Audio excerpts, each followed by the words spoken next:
Hello and welcome guys, we are back into Honkai style and today we had a big change, a big shift in the meta.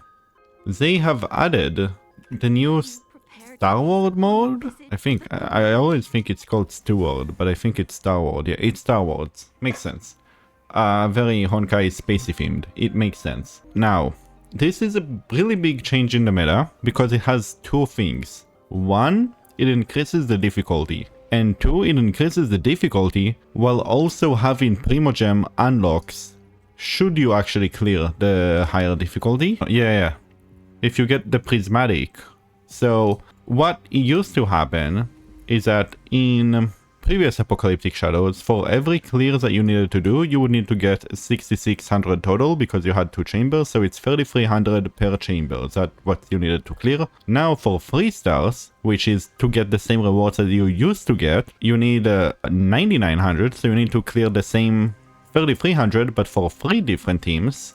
But if you want the extra 100 Primogems, you need to get 3400 for each clear on average, which is a relatively big ask. In previous Apocalyptic Shadow, like let's say you had a team that struggled, you got like 3100, 3000 like as your score. Usually like if you'd have another like really well invested teams that had like one of the shield mechanics, then you would be able to get like a 3500, 3600, that would be pretty good. This Steward mode doesn't allow you to have much more room for leeway as the old one did. Granted, you still do have it, right? And there are much more shields and much more opportunities, and we will get to them, I will explain them. But it definitely does make it into a shift in the meta. Now, every endgame will require a full 3 teams, which is a higher, much higher requirement than it used to, especially because 4 stars don't exist in Honkai. So, well, before that, if you wanted like a full team, you could use like 2 or 3 5 stars that you would get from banners, and then you probably would get like some of the older units that they would give from like, you know, either they were free at the time or either you can buy them in the store, or like even the MC. There would be some sort of way for you to fill in a team even if you only put like 2 or 3 units that were 5 stars, and then that means that all you need for a really good team was probably just say 2 or 3 guarantees. That's about it. But now it's like one more team. And if you have one more team, the amount of like free units that they're giving out or units that got buffed are probably a lot less than what you're getting with. Granted, this clear doesn't really do that. We're looking at a lot of free units and a lot of buffed units. So maybe I'm wrong. Maybe the meta is keeping up in that sense, but still, to me at least, it's definitely a concern. Now, I'll go to the other thing that to me seems very weird about the way they implemented it. And that is with the buff. APOC is known to be kind of like the relatively best endgame because it gives specific buffs to multiple different teams. And even with those specific buffs, a lot of times you can brute force chambers because it heavily relies on you just breaking the enemy rather than you doing a specific amount of damage requirement, unlike with other modes. I think the buffs are concerning here, in the sense of like they don't make sense to me, specifically not against the bosses that they are against. So we look at this boss. This boss is very infamous for you needing to have a shielder. Having a shielder on the team gives you a really big advantage. Now there are only really 2 viable shielders in the game, being Aventurine and Daniel.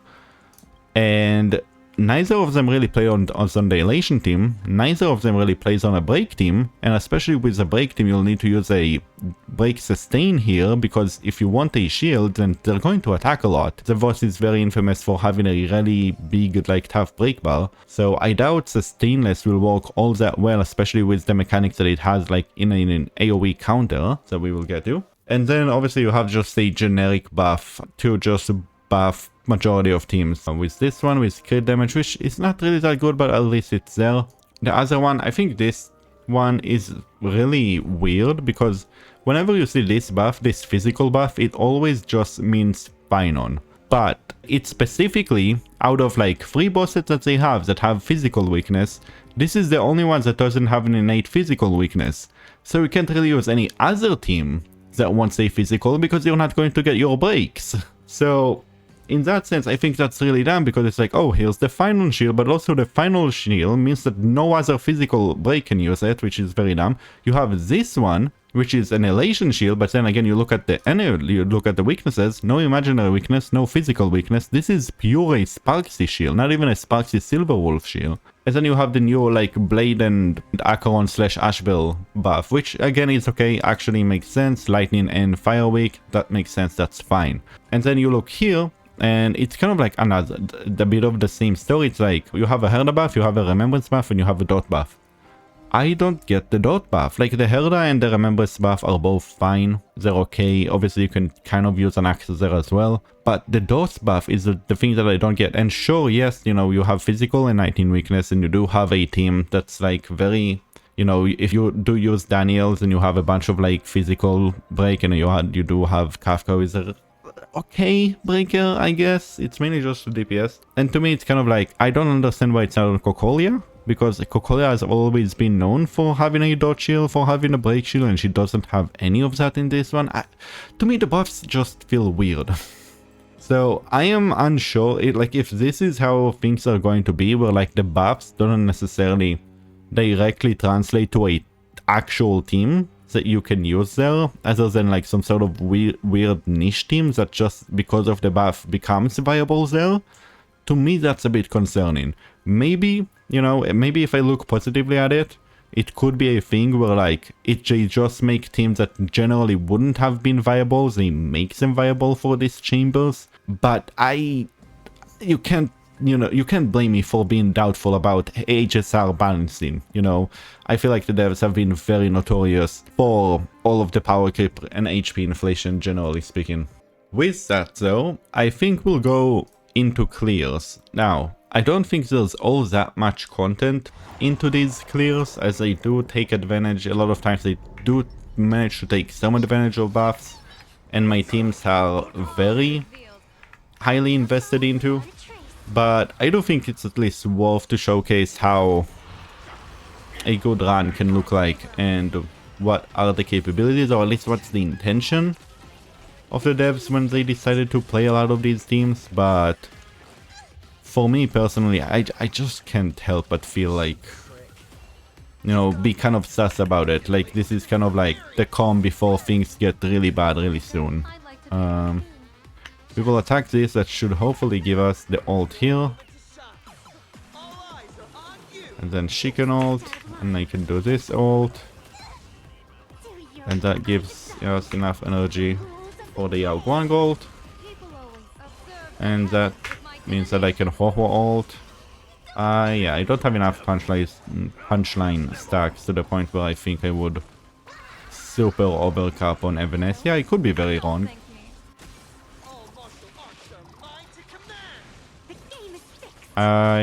Yeah. Maybe elation skill into another elation skill will get me a kill here? No.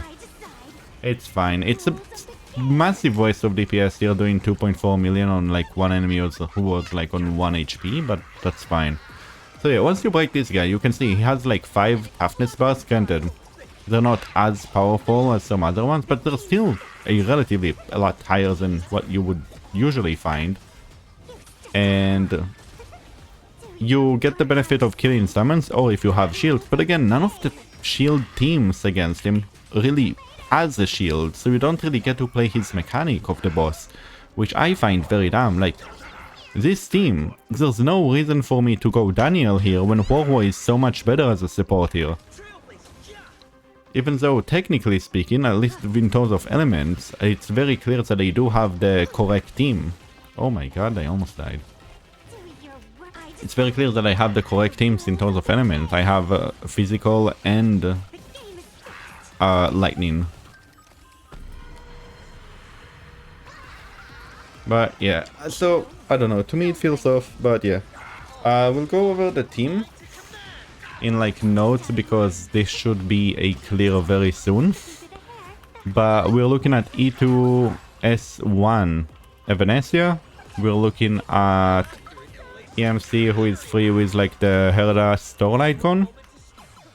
We're looking at Yao Guang E0 S0. I think she's on Mushroom. I think that's the name of the icon. And as you can see, generally speaking... How did I get 30... What the hell?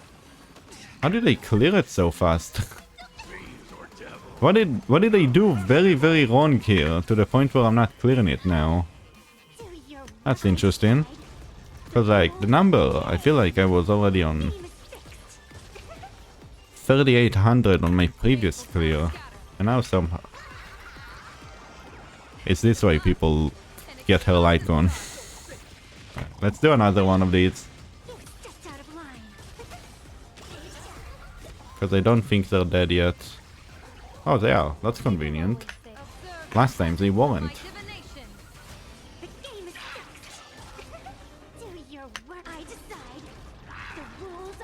I want to make him panic, maybe? I don't think that that's how it works, but let's try at least. He is to command. We'll see if he wants to summon. He does, that's nice. Guys, chill. And yeah, oh, also Huohuo is actually E1 as well. I could get E2 from the store, I'm kind of on the fence of that. I'm thinking between that and between getting E1 of Robin. I think Robin has potential as well. I can immediately use this. Give her the buff. I'm surprised that she doesn't have her ult yet. There it is. And let's do... God damn it, I missed the button. 5.3, damn, that's the nuke. Yeah, I didn't improve it. Yeah, I got a better score last time. But yeah, this team is very highly invested. I think if you have just an E0 S1 or E0 S0 Evanes, yeah, you should probably still be very much okay to get like 37, 3600. If you have the same team. If you don't have Yao Guang, then it becomes a lot more difficult. You can probably use Tribi just as well. But Yao Guang does make things a lot easier for this team. EMC is kind of a fake unit, unfortunately. She didn't attack Ron Mei, which is very bad because having good Ron Mei is what I rely on for my clears. I guess I can skill here. I think I can probably afford it. Push ult here to get a bit more break going. And then this ult should kill. Nice, okay. That's good. It will get the break, it will give us the action advance, and yeah, that's the thing about the break team. You get just these immediate action advances, which is very good. I'll try to deal with him as much as I can, because he can be very annoying. So we'll see how that goes.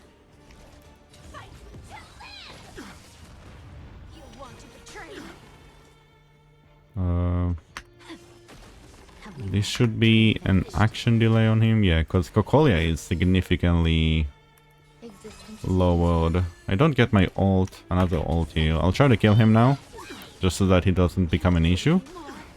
I barely missed on the kill. That's unfortunate. I hope he doesn't shield. He doesn't. That's good. We'll use another one Mei ult here, and that should kill, hopefully. Nice. Yeah, so thankfully he attacked Firefly, so that way we didn't take damage from him. And yeah, for this team actually, this team is a lot more friendly because a lot of these units are units that I just pulled much more on a whim rather than anything else.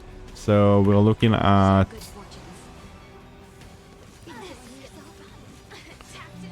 Ooh, I'm low HP already. We're looking at E0 and then Herdastor Lightcon. On Firefly, we're looking at a bunch of bad Lightcons. I think maybe both of them are running resolution. I went for that, try to just get a bit of an extra break. If I get ulted on him, I might be fucked, but I feel like this should be fine. Oh, she gets the break, damn. That's funny.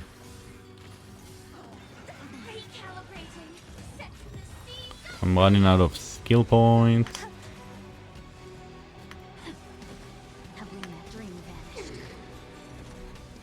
And yeah, so E0 on all of the units other than Ronmei. Ronmei is on her signature. I pulled it way back.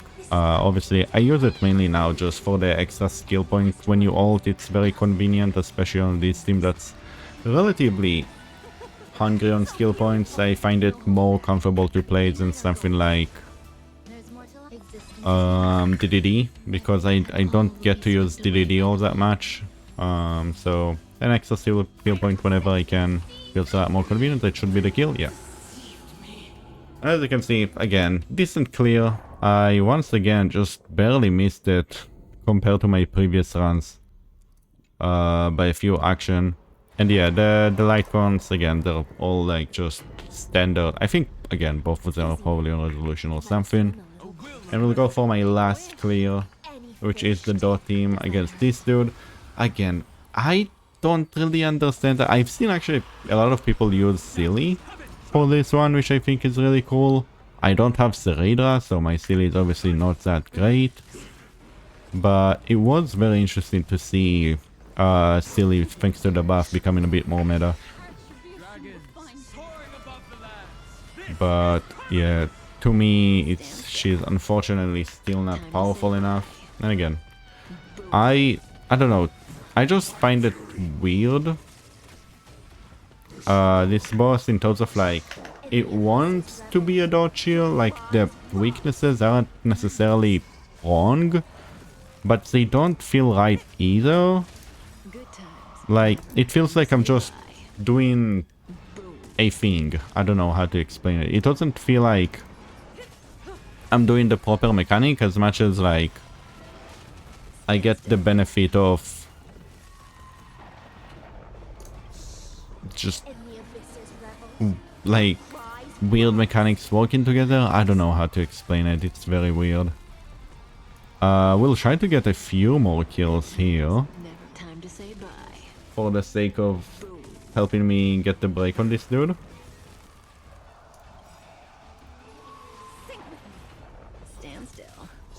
Because the more I can break now, the easier it will be in the future. It appears that I have... yeah, run out of turns here. But we can do this. Hopefully we have enough actions from everything, so that way we can actually just kill this dude. Now, I need to remember something that we will see if I can remember. But I think I actually am good for the break here. I am, that's really great.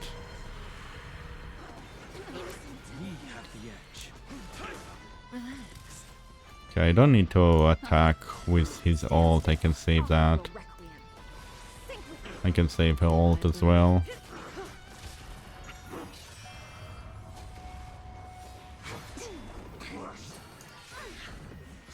Okay, can we really do this? Hopefully that's enough. It's not. It's unfortunate.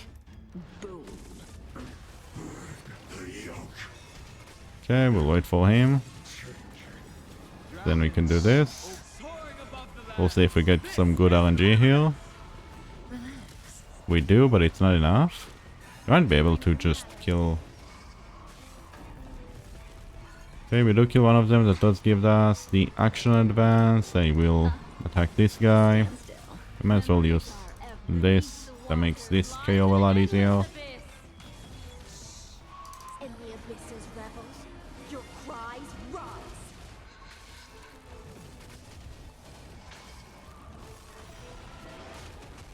Okay, that's a bit of a waste on that one, unfortunately. If someone can attack half guard, that would be good. They are not feeling it, apparently. I will skill here, because why not? And we'll see how much we can cheese here.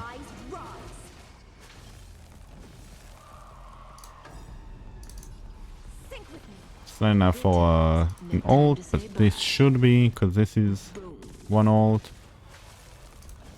Now he wants the action advance. We don't want to give him the action advance immediately. We'll see if... I mean, no, this is fine, because now he ults. But I survive just fine. And this into Kafka should be good for the break. And we get the break.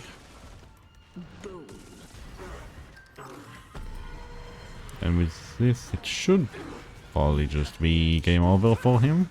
We can try to get the ult. We could do that, unfortunately. Don't think we'll get the ult here as well, but we should get it here. We do. So yeah, that's kind of like the mechanic. You get more energies based on the amount of dots you have, which again allows you to brute force this dude, which again feels wrong to brute force. Like, I don't know. I feel like there were better bosses in the past where dot felt a lot better to brute force rather than like this. I think I got a new high technique. Oh, I got maybe a new high for this. I don't know. So yeah, this is kind of... Oh, I forgot about my dot team. E1, S1, E2, S1. Nothing. Clara Lightcon. So, to summarize all, how do I feel? I feel, on the one hand, I do like it. If you've seen a video that I posted not too long ago, I used a bunch of old DPSs and new DPSs to clear MOC. And the funny thing about that video is that I went in thinking some of the older teams will struggle a lot. Some of the older teams will have really tough time, but they all ended up like 1 or 2 cycling everything. Like, granted, yes, it was like lower chamber, so obviously like it should be a lot more achievable for newer players to be able to clear them. And it was just really the last one if I tried to clear them, but like, even then, like, I thought it would be much more of a challenge than it did. And having, you know, you look at my account, I have so many units. Being able to just use like 2 teams at a time definitely a lot of times felt off, in the sense of like, I would clear something like Pure Fiction, for example, and it would be like one would be dot team, the other would be like maybe like an Aglaya team. And I will look at it and I'm like, I have Herda. I want to use Herda. Why didn't I get to use Herda in this one? You know? So having that option of like the third team of being able to use more units, I think is very interesting. But again, as I said, there are so many of the issues that I pointed out in the start of this video that I can't in good faith really believe that this is how the endgame will be. Like, the endgame will not be an opportunity to use more of your older cool units that just sometimes you didn't get to use because they didn't get shield.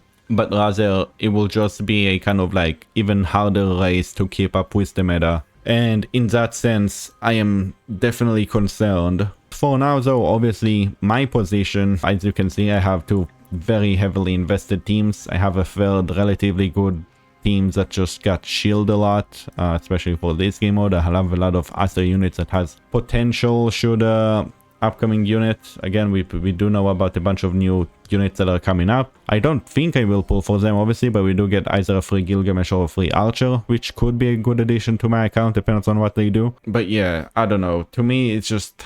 I'm very concerned about what the meta will look like, from the case of like, well, it would feel bad if, you know, you have all of these invested units. I think a lot of like Acheron players obviously felt that for a while until like now Blade released. But like, you know, you have this unit, you really like this unit, you invest, you get the E2S1, you're like, oh, this unit will be so good. And then like, you know, the more time passes, the more you can't use that unit and they just kind of like fade into non-existence. So in a certain sense, I'm hoping that like, you know, you'll have this like 3 type of teams. Maybe like one of them can be like shield for like a really old unit, like a really niche team. But it's hard to believe in that. Obviously there is Herda shield here, right? Herda is a very old unit by now. You have the oldest team here, like the second chamber with Firefly. Obviously it's very good.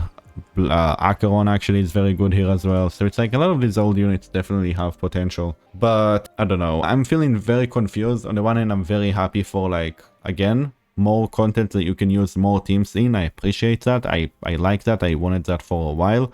But on the other hand, the way it has been implemented right now, in the way that I'm seeing it right now, I can't really quite buy into it yet as something that I genuinely enjoy and genuinely look forward to, like I do with other game modes or stuff like that. That is kind of it for this video. I know it's a bit more of a discussion video, as you know, a bit more gameplay as well baked into it, but I do hope you enjoyed this. I do, if you do have an opinion on the matter, you can always put it down in the comment. But with that, I bid you farewell this time, and I'll see you in the next one. Until then, bye.